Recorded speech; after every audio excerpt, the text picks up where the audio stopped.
राजनीति में अक्सर ये माना जाता है कि असली बदलाव बड़े भाषणों से नहीं बल्कि लोगों के बीच जाकर किए गए काम से आता है। जब यही बदलाव एक 24 साल की हिजाब पहनने वाली आत्मविश्वास से भरी युवा महिला को लेकर आता है तो राजनीति की दुनिया हैरान हो जाती है।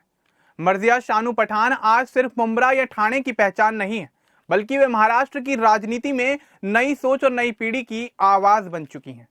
जनवरी 2026 के बीएमसी चुनाव में वार्ड 32 से उनकी जीत ने यह साबित कर दिया है कि आज की राजनीति केवल उम्र या अनुभव पर निर्भर नहीं करती, बल्कि समझ, संवेदना और जमीन से जुड़े रहने पर टिकी है। मर्जिया शानू पठान एक युवा मुस्लिम नेता, समाज सेविका और उभरती हुई राजनीतिक पहचान है। उन्होंने एनसीपी एसपी के टिकट पर मुंब्रा के वार्ड 32 से जीत हासिल कर सबका ध्यान अपनी ओर खींच लिया।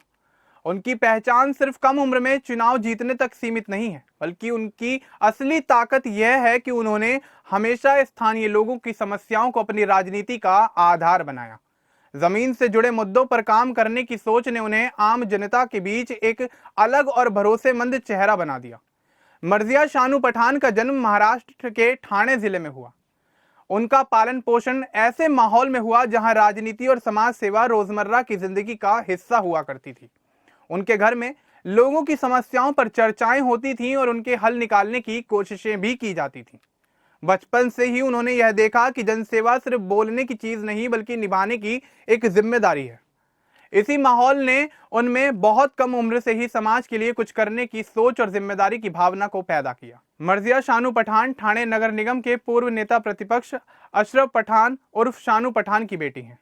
शानू पठान अपने इलाके में एक जाना पहचाना नाम रहे हैं और लोगों के बीच उनकी अच्छी पकड़ रही है। साल 2026 के चुनाव में खास बात यह रही कि पिता और बेटी दोनों ने ही अलग अलग सीटों से जीत दर्ज की, जिससे यह परिवार राजनीतिक तौर पर चर्चा का विषय बन गया। भले ही कुछ लोग इसे राजनीतिक विरासत क्यों ना कहें, लेकिन मर्जिया के समर्थकों का यह मानना है कि उन्होंने सिर्फ नाम के भरोसे नहीं बल्कि अपनी मेहनत और जमीनी काम के दम पर अपनी एक अलग पहचान बनाई है।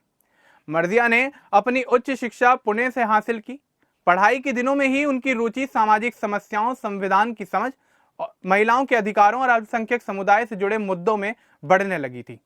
कॉलेज के समय से ही वे इन विषयों पर सोचती समझती रहीं और अपनी राय बनाती गईं। उनकी पढ़ाई ने उन्हें सिर्फ शैक्षणिक ज्ञान नहीं दिया, बल्कि सही सवाल उठाने और उनके व्यवहारिक हल खोजने की भी सोच दी। यही समझ आगे चलकर उनकी राजनीतिक सोच और कामकाज की मजबूत आधारशिला बनी। राजनीति में कदम रखने से पहले ही मर्जिया समाज सेवा के कामों में पूरी तरह जुटी हुई थी। वे एमएसपी केयर फाउंडेशन की अध्यक्ष हैं और इसी मंच के जरिए उन्होंने ठाणे मुंब्रा इलाके में कई जमीनी पहलें की।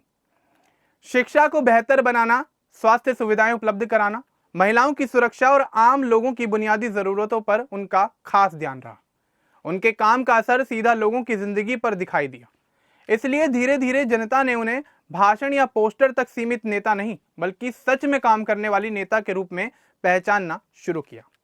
मर्जिया को सोशल मीडिया पर तब खास पहचान मिली जब हिजाब पहनकर मुंब्रा की सड़कों पर ट्रैफिक संभालते हुए उनका एक वीडियो वायरल हुआ।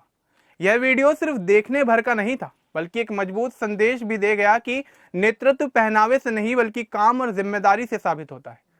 इस एक पहल ने उन्हें युवाओं और महिलाओं के बीच तेजी से लोकप्रिय बना दिया और लोग उन्हें एक संवेदनशील और जिम्मेदार नेता के रूप में देखने लगे। इसके बाद मर्जिया को राष्ट्रवादी छात्र कांग्रेस में बड़ी जिम्मेदारी मिली और उन्हें राष्ट्रीय कार्यकारी अध्यक्ष बनाया गया। इस पद पर रहते हुए उन्होंने छात्रों को संविधान की समझ, वोट की अहमियत और समाज के प्रति जिम्मेदारी जैसे बड़े मुद्दों पर जागरूक करने के कई कार्यक्रम किए। युवाओं से उनकी सीधे और आसान शब्दों में बातचीत करने की शैली ने उन्हें छात्र राजनीति में भी एक भरोसेमंद और लोकप्रिय चेहरा बना दिया। जनवरी 2026 में हुए बीएमसी चुनाव मर्जिया शानू पठान के राजनीतिक सफर का अहम मोड़ बने।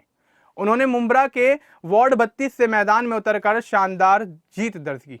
इस जीत को इसलिए भी खास माना गया क्योंकि मर्जिया ने जमीन से जुड़े मुद्दों को सामने रखकर एक मजबूत राजनीतिक किले में बड़ी सेंधमारी कर दी थी। यही वजह है कि उनकी सफलता को विपक्ष के लिए चौंकाने वाली और बीजेपी की रणनीति पर असर डालने वाली जीत के रूप में देखा गया। चुनाव के दौरान मर्जिया शानू पठान ने बड़ी बड़ी बातों और लंबे भाषणों की जगह आम लोगों से जुड़े छोटे लेकिन जरूरी मुद्दों को अपनी प्राथमिकता बनाया। उन्होंने वरिष्ठ नागरिकों के लिए मुफ्त मोतियाबिंद ऑपरेशन, छात्रों के बीच संविधान और अधिकारों की जानकारी, महिलाओं की सुरक्षा और इलाके में स्ट्रीट लाइट, पानी और सड़कों जैसी बुनियादी सुविधाओं पर जोर दिया। लोगों को यह साफ दिखा दिया कि उनकी बातें हकीकत से जुड़ी हुई हैं और यही सरल व स्पष्ट रणनीति उनकी जीत की सबसे बड़ी वजह बनी। एक युवा मुस्लिम महिला होने के नाते मर्जिया शानू पठान ने राजनीति में उन लोगों की बात सामने रखी जिनकी आवाज अक्सर अनसुनी कर दी जाती है। वे महिलाओं और अल्पसंख्यक समुदाय के मुद्दों को मजबूती से उठाती रहीं। मर्जिया का साफ कहना रहा है कि उनकी राजनीति किसी धर्म या पहचान तक सीमित नहीं है, बल्कि बराबरी के अधिकार, सम्मान और आगे बढ़ने के अवसर दिलाने पर केंद्रित है। जहां उन्हें लोगों का समर्थन मिला, वहीं आलोचनाओं का भी सामना करना पड़ा। कुछ विरोधियों ने यह आरोप लगाया कि मर्जिया को राजनीति में पहचान पारिवारिक पृष्ठभूमि की वजह से मिली है, लेकिन मर्जिया ने ऐसे बयानों का जवाब शब्दों से नहीं बल्कि अपने काम से दिया। उनका कहना रहा है कि जनता का भरोसा और प्यार ही उनके लिए सबसे बड़ा प्रमाण और असली पहचान है। अब मर्जिया शानू पठान को केवल एक पार्षद के रूप में नहीं बल्कि महाराष्ट्र की आने वाली राजनीति की एक मजबूत उम्मीद के तौर पर देखा जा रहा है। उनकी पार्टी में भी यह भरोसा है कि वे आगे चलकर बड़ी भूमिका निभा सकती हैं। बहुत से लोग मानते हैं कि मर्जिया में लंबे समय तक सक्रिय और असरदार राजनीति करने की पूरी क्षमता है। मर्जिया शानू पठान की कहानी सिर्फ एक चुनावी जीत तक सीमित नहीं है, बल्कि यह आज की नई सोच वाली राजनीति की मिसाल है।